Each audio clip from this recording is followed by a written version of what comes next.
YouTube, how's it going? The Goat House is back just after the 2023 Senior Bowl with the video I do every single year. Winners and losers, stock up, stock down, mainly focusing on the winners here. We're going to go over these prospects. We're going to talk about how their stock improved, how much, where were they before, what range of the draft could they go now. We'll also talk about some NFL team fits as well. So a lot of prospects to break down here.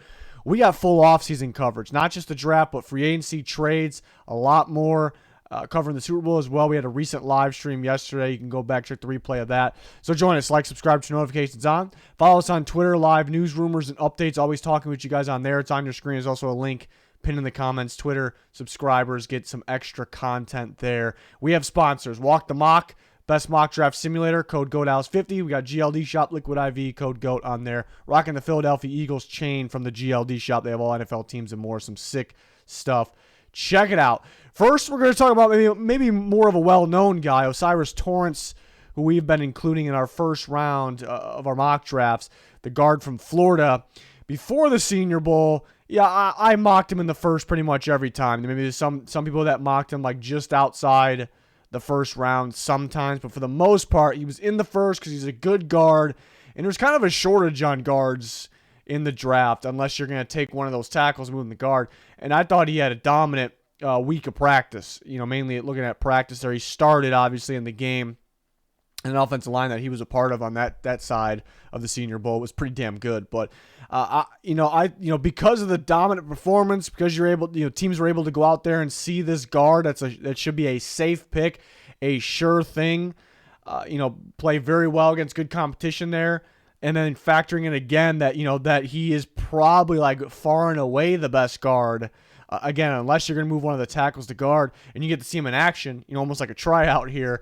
I think teams that desperately need a guard, I think they're gonna take a strong look at him, and they're gonna take him. So I think he should be a lock to go in the first round now, and then possibly could go in the top 19. You see some of the teams I listed, teams that could use a guard, teams I think he can fit, and teams kind of picking around that range. Could he go as early as the Titans pick? Maybe seems a little early, but you can't really rule it out. They could have a need there. They also have Nate Davis, a free agent.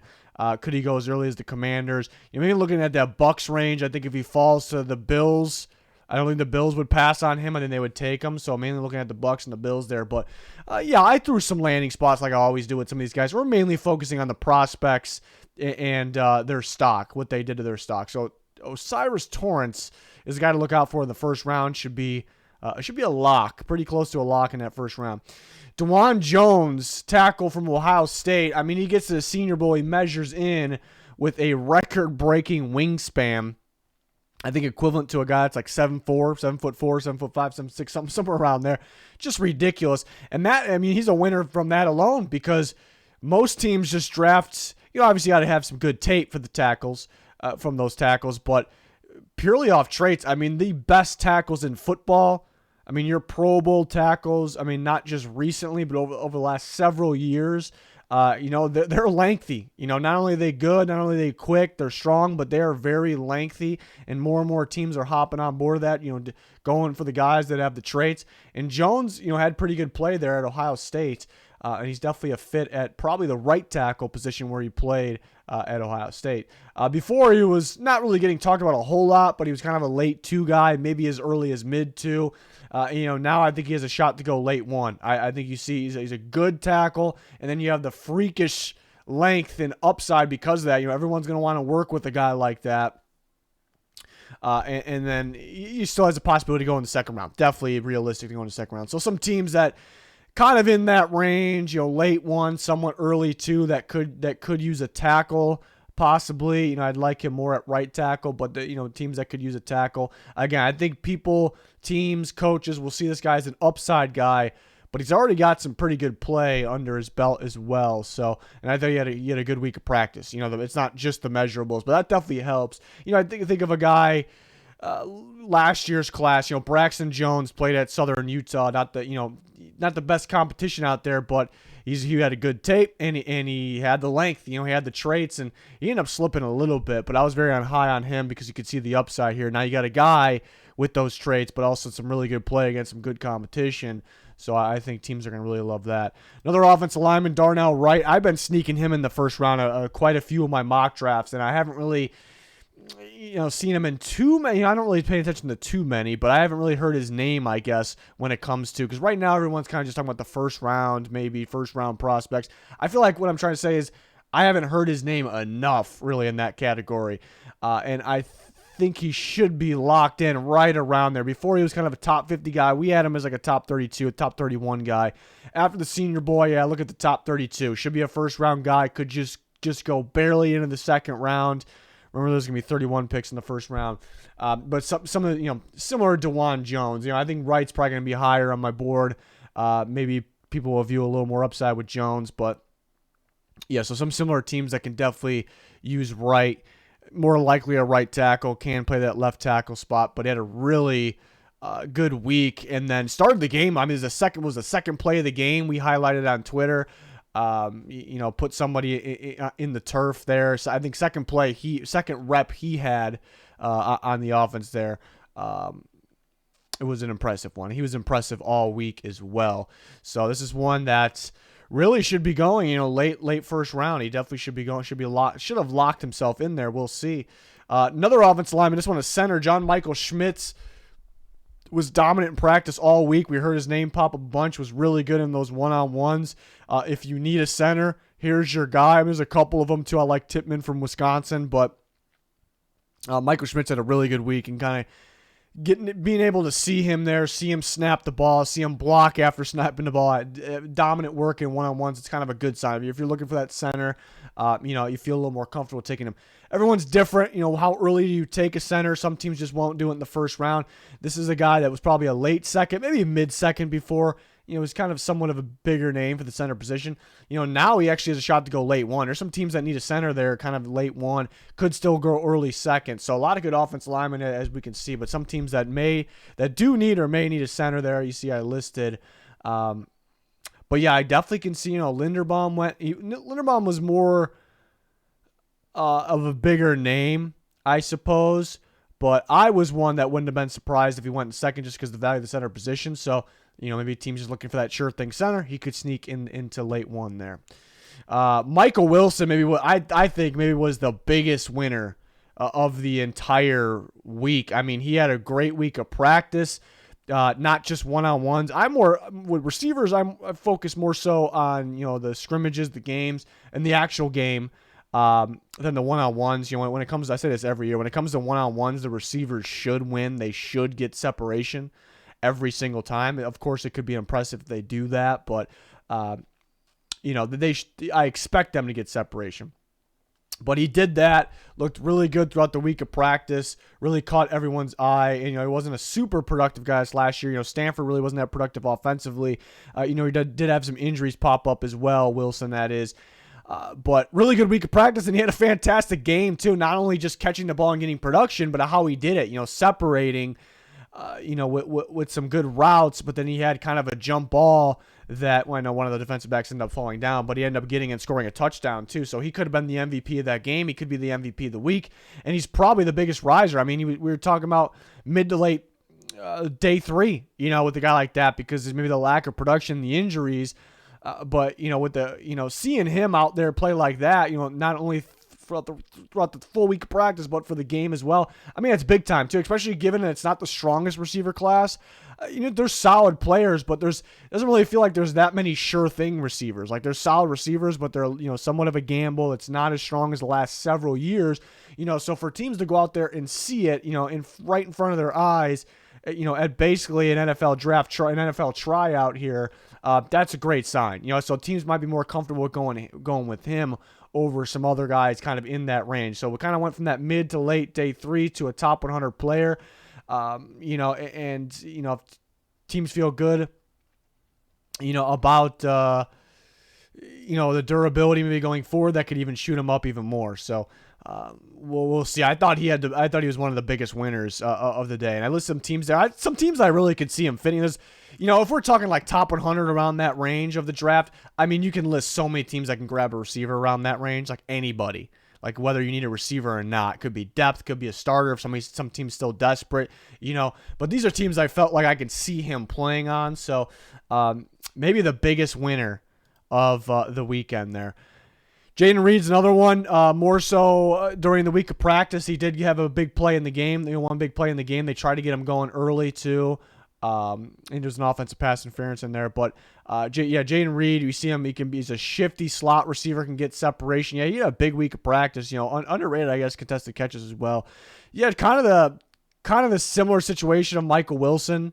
Started maybe mid to late day 3, maybe early day 3, so maybe not as big of a winner. But I do like him in the slot as well. But he really stood out throughout the whole week of practice. Not just one-on-ones, but a bit of everything as well. So some receivers making some money there.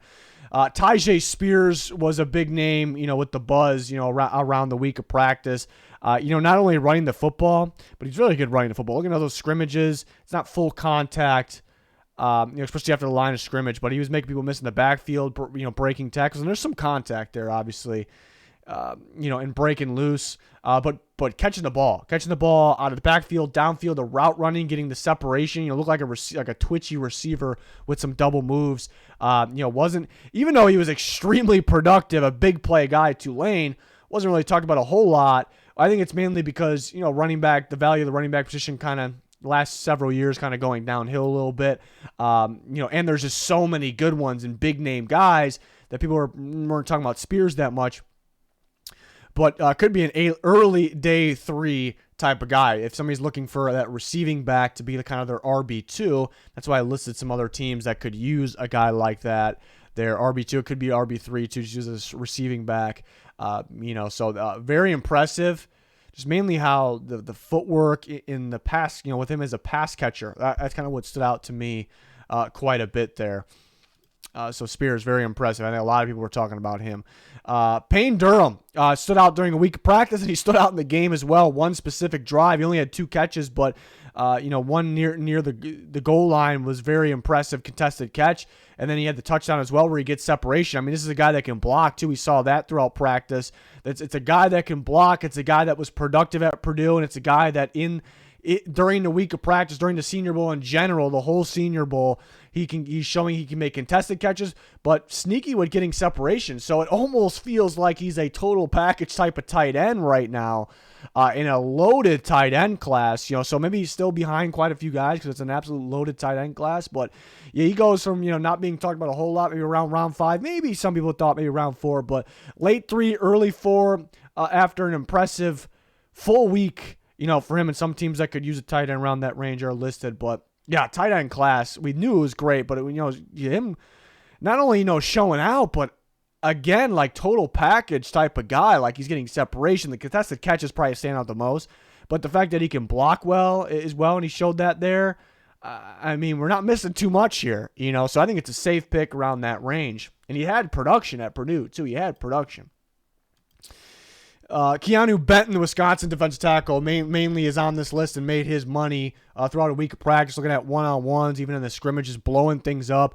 He was Wisconsin's nose tackle, and I think he was very good stopping a run, which Wisconsin with a very stout defense in that category. But getting interior pressure, pretty impressive too. 4 or so sacks, if I'm remembering correctly, but throughout the season. But yeah, I'm thinking you want to move him around a bit more, line him up over the guard, not just that nose tackle. And we kind of saw that throughout a week of practice, kind of just blowing everything up, just looking dominant, looking too strong for the guy, the guy lined up across from him. So round 4, and I was, top 100, top 75. I think some team might see the upside. Like if some teams may just view him as a nose tackle and then maybe wouldn't take him in the top 75. But there's some teams like, hey, he is a lot more than just a nose tackle. We can have this guy on the field, which I saw, especially in this week of practice, and then you see more upside when you look at it that way. So could sneak in the top 75, stout Wisconsin defensive lineman. We've seen quite a few of those come out the last several years there. So seeing some teams that could use an interior guy like that around that range, those ranges there. Keon White, which we were talking about a little bit more in our most recent mock draft, we slid him into the first round after I got the chance to watch him. Just a big body defensive end that you kind of can line up in the inside if you need him to. He's super strong. The bull rush is ridiculous, very productive as well. how quick is he? We'll see at the combine, but for his size, pretty impressive. But before the Senior Bowl, yeah, he was starting to kind of creep into round ones of mock drafts, but I think in general was kind of viewed as a top 50 guy, and he might be a first-round lock at this point. Like, he might be an actual first-round lock. We actually had him at the very end of the first round. I had Chiefs, felt like a really good fit, but I was thinking like Eagles, teams like that as well. But he could even slide up to even earlier than that. Just a rare type of combine's gonna be big for him because if he can have some good testing numbers, he's gonna go a lot earlier than 31 around that range. Which he very well could have those good testing numbers, but physical, productive, and he showed that during the week of practice as well. But what I like, too, it's not just that he looked good, but kind of moving him inside as well, which you like to see because he's a big body guy. Can he be a versatile guy? So maybe like, I think a little more souped up and more athletic, but like kind of like how we liked Boogie Basham, Carlos Basham. We like that he kind of can move around a bit, and he's physical and he's productive. Kind of the same things for White. Physical, productive, he can move inside, can be good there, but I think he's a little more souped up, a little more athletic perhaps, maybe a little bit better of tape, so maybe a better version of that. So a Georgia Tech pass rusher, sneaking in the first round. So there's some guy, there's some prospects that there's like glaring fits to me. Not every prospect, but Keion White, like who likes those physical pass rushers? And the Eagles, the Chiefs, the Saints. I mean, those are prime examples right there. I think D'Amico Ryans may be interested with the Texans having a physical pass rusher out there. Maybe a guy like an Armstead who's like an inside and outside guy. Maybe White can be that guy. And then Seahawks and Packers will be looking for pass rushers. The Seahawks switched it up, more of a 3-4 this year, but they always like the physical guys. And the Packers are more of a 3-4, but they always take guys that I feel like are more 4-3 guys. So they have that kind of their type there. So some teams I really like to fit, with Keion White there, but a guy that definitely could be we're expecting now to be a first round pick. Dion Henley, the Washington State linebacker, formerly from Nevada. This guy was a former receiver turned defensive back turned linebacker. Some people might look at that like he's not sticking anywhere. And he transferred obviously from Nevada to Washington State, but I like that. I like that he played both sides. I like when defenders play the other side of the ball, understanding, and I like vice versa as well, but just understanding, how receivers play, how things work on the other side of the ball. Usually they're a little more knowledgeable, they're smarter. And then I like that he played defensive back because the linebackers today's NFL, they're more athletic, but their coverage skills are very good. They almost feel like defensive backs, and a lot of those guys used to be defensive backs, and that's why they're working so well in today's NFL, because it fits today's NFL. So I actually love that from Henley, who had a really good week of practice. Covering in one-on-ones was impressive. You could see how he used to be a deep defensive back, a solid one, but just a little bit bigger now, obviously. He can run, he can fill gaps, kind of sideline to sideline guy. So we saw that in a week of practice. We saw that a little bit in the game, too, more of the sideline to sideline stuff. So he proved what he needed to prove, that this is a legit NFL linebacker, fits today's era. So kind of a round 4 guy to probably a top 75 guy, and maybe even earlier. Because it's again it's what teams are looking for. It's kind of today's era style of linebacker, and I don't know if it's the best linebacker class. So you might want to go with a guy like this, some upside, good fit, kind of knows multiple positions here. So some linebacker needy teams that can use a type of guy like that. Yeah, a guy really stood out, like a D'Amico Ryans Texans team in need of a linebacker. I kind of could see that as well. So very impressed what I saw from him. Riley Moss, the cornerback from Iowa, mainly throughout the week of practice, was very impressive there. Extremely athletic, extremely physical, lockdown and coverage, which was great too because it's hard to coach guys up. You kind of get thrown there for a week in the Senior Bowl. It's just mainly just what's the most simple thing for as a defense. It mainly man coverage. But Riley Moss in Iowa, they run all zone. Like that is your zone defense. Like if you're looking for a zone college football defense, it's always Iowa. And that's kind of the tricky part with Iowa defensive backs. Like, how are they going to be when they're asked to run man? It's a little bit of a mystery because they run more zone than anybody year in, year out. And he was really, really good at that. But going to the Senior Bowl, when you're running drills, it's equivalent to man coverage. When you're running, in the scrimmages, mainly it is a large handful of man coverage there. So him showing that he can do those things, and he was flying around the football field, very good sign. So Yeah, probably was kind of a later pick, even though he was very talented at Iowa. He's got good tape. It's like, yeah, it's just strictly zone. Where do we take him? Only a handful of teams feel good about him, maybe, but I think he went and showed some good things. He's athletic enough. So creeping up to round 4 there. So maybe some zone coverage defense. Some defenses were still, or some teams were still waiting to see what their defense is going to actually look like. Maybe they don't have a coach yet, defensive coordinator, but some teams that running a lot of zone. I would like him with the Rams. The Ravens always were primarily a man team, and they still ran a lot of man last year, but they're trying to shift over to more zone. So we go in and find some guys that can play zone. It kind of makes some sense there. Bills run a lot of cover too, obviously. So, those teams standing out quite a bit to me for a guy like Riley Moss. Next, Julius Brents, the Kansas State corner, long corner. I think they had it listed as like 6'4". I don't think he's quite 6'4" if they measured in, around 6'3". But, long corner, really good play at Kansas State. Kansas State defense, very underrated. They were really good this year. Lockdown and coverage, knows how to use that length, athleticism, and he kind of showed that at practice. Was everywhere, especially when DBs stand out one-on-ones too. It's just really impressive to me because the receiver is supposed to win that every time. So not only does he have that length, which everyone wants to work with, he has some good play under his belt, and whether it's at Kansas State or at the week of practice at the Senior Bowl. So be a round 4 guy before now, up the top 75, a type of guy that everyone wants to work with. So some teams that can be looking for a corner of his, style there.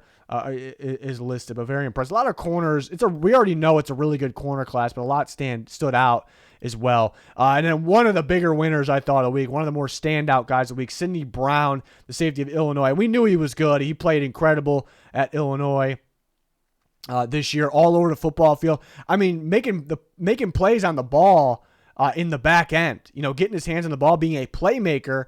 But then you see him just being instinctive and flying up in the backfield or around or just after the line of scrimmage and making big-time plays on the ball when it's underneath, like a do-it-all type guy. Like, I'm like thinking, where am I going to put this guy? Because he can do it all so well. Like, where am I going to put this guy in a good way? You kind of could plug him in either safety spot or, there's different teams use safeties different ways, obviously. So I almost think he could fit just about anybody. And I guess, Kirby Joseph was a big-time prospect in Illinois last year. Had a really good year at Illinois, then had a really good year with the Lions. That's kind of helping him as well. So probably was a round 3 guy. Like, we knew he was good. He's probably an early round 3 guy. I think he's going to go round 2. Safety class is kind of weird. There's some good safeties. There's a lot of guys that are like, mainly a box or a slot guy that people will have listed at safety right now. So it's like, like a Brian Branch is a dominant slot guy. Johnson from A&M is another slot, and there's quite a few of those guys. So, having like this guy's a safety, he can kind of play strong or free. You can have him in a split safety scheme. You can have him in a single eye scheme. You can have him, pretty much do anything at a safety position. I don't really like him in a slot. I mean, you could do that, but I just like him as a safety in general. Since there, I don't want to say a shortage because there's some pretty good ones in the draft, but this is one of the guys that, it should be one of the sure things at the safety position. That definitely helps him get into round 2 there. So some teams that could use a guy like that, so that I thought he was great in a week of practice, and in the game too, and flying around, flying up at the ball. He's got good tape at Illinois too. Illinois, I was gonna say they're starting to pump out some good players, especially on the defense side of thing. But they got quite a few players. His brother played running back actually. He was in the Senior Bowl. They're starting. And they got Witherspoon, of course, a big one. Kirby Joseph last year. Illinois has got some guys there. And more guys I do want to talk about here. Jake Haener, who won the Senior Bowl MVP. I don't know if he did anything spectacular, but it seemed like he was the better quarterback throughout the week, and he won a Senior Bowl MVP. That's slight stock up. He's a little undersized, but he's got experience. He's pretty accurate. He's smart. So he's still probably going to go around round 6. Purdy went in the last pick of the draft. He may be comparable to him. Could he go round 5 possibly? Evan Hull, I thought just based off the game, I thought in game he ran pretty well. I mean, the first play of the game, I believe it was incredible vision and the way to get through that hole and make a big play. So I thought he stood out in game, which running backs, that's more important. It's hard to fully tell in practice. If you see a guy run good routes, that's great. But in a game, seeing the hole, hitting the hole is big for me. So I thought he stood out there. Actually got a couple Northwestern guys on here.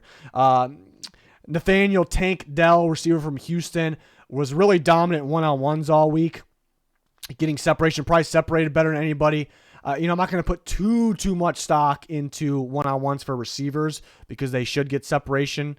For several factors. Several factors. They have the advantage in that. But he's shifty. He's good. He's got that good play at Houston. I just don't know if his stock changes a whole lot. It was very impressive, but we knew he was pretty good at Houston, what type of receiver he was. He didn't show me anything that I didn't know he can do. It was impressive still, though. And Luke Musgrave's kind of in the same category. This is an athletic, freaky tight end, fast tight end. He might run 4.60 or 4.5s. You probably can run 4.5s. Which is great. Freaky tight end. A lot of upside. We kind of knew that, and he kind of showed that during a week of practice at the Senior Bowl. But it's a sneaky guy to go round 2. I feel like we kind of knew that already, so it is slightly, maybe he's locked himself in there. Aubrey Miller Jr., Jackson State linebacker, I thought right out the gate in the game, too, but it seemed like a freaky type linebacker that can fit today's game. Adi Tamiwa, Adi Aborwa. Hopefully I pronounced that right. The first name I definitely pronounced right. I'm trying. This is a very tough one here. Adi Tamiwa, Adi Bawara. That's how you do it. Northwestern defensive lineman who was blowing things up during practice. One-on-ones, bull rush, ridiculous. That's where he stood out to me. So physical guy. I mean. Yeah, another physical guy that I think you can put inside or out, more so inside, but the strength, the physicality, the strength was very, very impressive out of him. So a couple Northwestern guys make the list. Caillou Blue Kelly stood out during the first couple days of practice. Lengthy corner, was pretty solid in those one-on-ones, early, a couple first day or two of practice. So stock up. Will McDonald, the pass rusher from Iowa State, is more of a well-known prospect. Could be a top 50 guy. Could definitely go in the first round. There's a lot of buzz on him with the Senior Bowl. I'm not going to stay stock up though.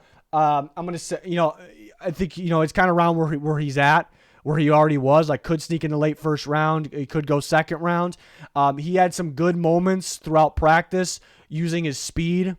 Winning in one-on-one, using this quickness, the collection of moves that he has. He is really thin, though, and he kind of showed that there. I know there's probably coaches that looked at him, and they were probably like, yeah, man, we need this guy to put on more size. So, there is that, even though he had a pretty good week of practice. But it's, really just stock neutral. And why? What's the point of putting the stock neutral guys here? Guys I want to talk about.